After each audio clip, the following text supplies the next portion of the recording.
Aka, mahrga 2 xonali uy so'rayapti. Bo'lmasa tegmasmish. Xo'p, aka, o'tirib oling, ko'ringlarchi, originalmikan, original emasmikan?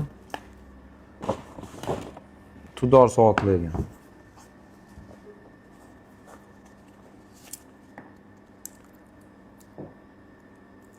Soatingiz original ekan. Oynalari ham safir ekan. Da, original aka. Karis pochcham podarka qilganlar har tug'ilgan kunimda. Pochchangiz добрый odam ekanlar-da, aka. Soatlaringiz yaxshi, korobka dokumentlari bor, holatlari ham zo'r ekan. Bu soatlarga o'zi necha pul xolos, aka?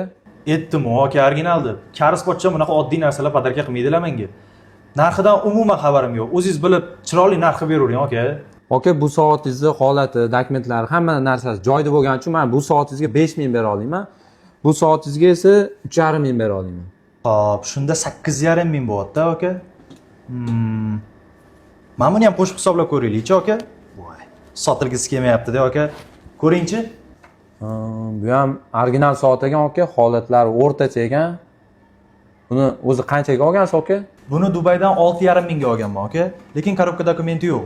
Bilaman, o'zini narxida olmaysiz, lekin shunga yaqinroq yaxshi narx qilib bering, aka. Uils Nardin soatingizga men 4,5 ming bera olaman. Agar korobka dokumentlari bo'lganda, ya'ni $200 qo'shib beradi.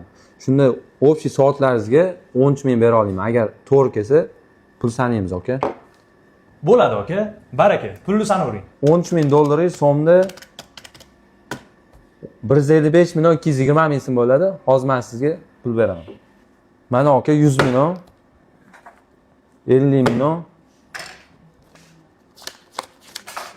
5 million 220 ming. Bo'ldi, rahmat aka. To'yga ketaman, borasizlar.